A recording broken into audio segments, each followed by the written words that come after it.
Every now and then I go through my exorcist stage, my exorcist period, my exorcist fixation. I watch the film, I listen to all of the interviews with Billy Friedkin, Blatty, the stories behind it.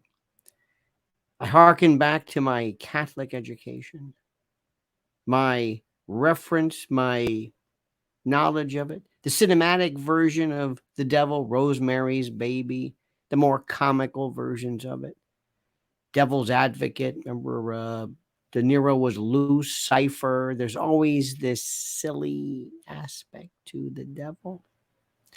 I've studied the subject more than you can imagine. The origins of it, the pagan influence, the addition of the pan referencing in terms of the hooves and the tail and the horns, and how the morphology of Satan and Lucifer, Lux Lucis, giver of light, the advocate of God, all of the iterations and versions of this. But the question that I want to ask, is it possible for Satan, to the believer, to possess a country? Why not? What are the rules to possession? You think I'm kidding? The question is not a joke. Let's talk about this. But first, let me ask you to like this video, to subscribe to the channel, to keep an open mind, to hit that little bell so you're notified of live videos and the like, and also to extend a hand of support to our great sponsor, mypillow.com. Use promo code Lionel, and they will give you a devilishly great deal on a free gift for every conceivable clothing and piece of equipment you can purchase to help you luxuriate within the confines of your own manse. mypillow.com. There's a link right here. There's a link. You can see it in the information section. Just go and link. Get connected. But let's talk about this. I want to ask you, especially if you are a believer. If you're not, this video is of no consequence or interest to you. And I would understand if you went elsewhere. I understand. But you probably want to hang around. I have spent so much of my adult life dealing in the criminal law section and legal matters and elsewhere with the notion of evil, people doing evil things, not just making a mistake, not just doing things for immediate gratification, but people doing evil things. And I've always found this fascinating, the notion of evil. People doing something that is beyond the notion of just immediately bad, but evil. And then what really possesses me, interestingly enough, what is prepossessing in essence, is the idea of the personification of evil into one source, one epicenter, one factory, so to speak. The devil, Lucifer, Lux, Lux, from Latin, life, like. What am I saying? Try light, new teeth. Light, Lux, Lux. Lucis is the genitive singular, I believe, of the light. I just give you my gratuitous Latin. It's always helps the argument when you throw in some kind of gratuitous quote Cicero, "Cusque tandem abutere Catalina patientia nostra," a little bit from the Catalan oration, and then you move on. Something has happened to the control center of this country. Something has happened. Something I don't understand. I don't understand who these people are.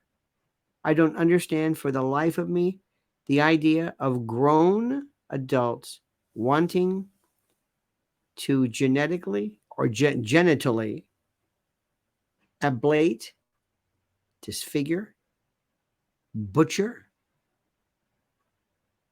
remove, excise, mutilate the reproductive system of children because of a whim, some caprice, some reference that they might have to maybe perhaps after being coached and referenced, you have people actually telling them,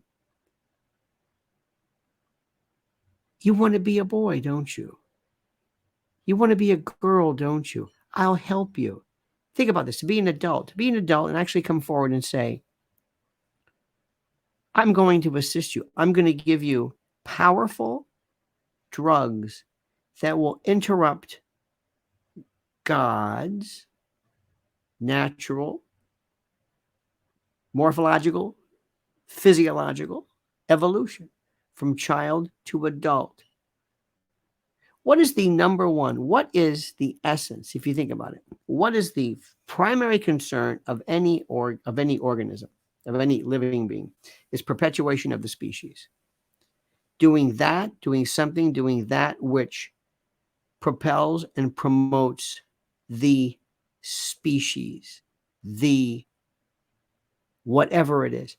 So when you're doing something, when you're openly advocating a system by which the usual instincts that people have and children have and adults have, or children that grow into adults, to have children, to enjoy not merely the propagation of the species or promulgation of the species or promotion of the species through, introitus and, I'm not making this out to be some kind of like a barnyard thing. I'm saying the beauty through love and commitment of a child, preferably in a marriage, but it's not necessary. But I mean, obviously, what would you call something that wants to interrupt that? What would you call a force? What would you call an idea? What would you call an entity? What would you call a spirit? What would you call the motivating factor that would want to destroy? The tendency, the inclination, the propensity, the predilection, the motivation to have children by mutilating them, by sterilizing. What would you call that? What would you call that spirit? What would you call that move? Positive? Beneficent? Beneficial? Charitable? What would you call it? What would you call a spirit or a movement that came over an entire population that said, no, no, no, no. Puberty blockers. Here, come on, come here. And we'll call this some type of rights that we are inculcating, and that we're providing this rights, transgender rights. So this is your right. This benefits you. We're helping you. And we'll just remove that. But we got to act quick, because once puberty sets in, then it's too late. Then you remain fecund and fertile. We want to get you before that. We always talk about depopulation, right? We always talk about that. It's the ultimate. Actively to remove human beings. And it can be done in a variety of different ways, but it's a horrible concept. But to prevent human beings, think about this, population manipulation through this convoluted spirit, this attitude, almost a religion, and I don't use that term loosely. What do you call that? Is this a positive force or a negative force? If you were, and I know it's difficult to do this, but bear with me. Let's do a thought experiment. If you were to be evil, if you were, dare I say, Satan, or whatever name you want to utilize for this, wouldn't it behoove you to do everything in your power to try your best to destroy the operational system, not of a little girl in Paraguay or some child here or a mother here? No, what? I never understood that. All that work. Wouldn't it make more sense to possess a swath, a group of people who were very powerful, who could by virtue of their power and influence, destroy. Not as this snarling, horned, your mother darns socks in hell type of thing. Not Reagan, not with the head spinning in the pea soup. But why? I never understood that. Why are you calling attention to yourself? I mean, after all, I'm sorry, you got to give the devil his due. Does that make sense to you? Is this far fetched?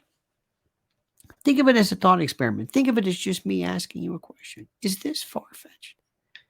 Do you think it is possible for a country or for huge numbers, swaths, groups of people in that country to be possessed by an evil that wants to destroy from within through the most bizarre of ideations and motivations? Think about this. Think. Am I wrong? Am I crazy? Is this possible? I'm not saying I believe in this.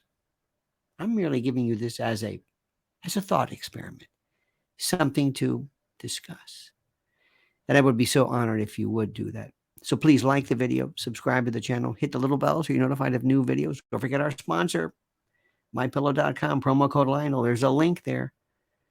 And now, if you would, and you could, in your own devilish way, comment as you see fit.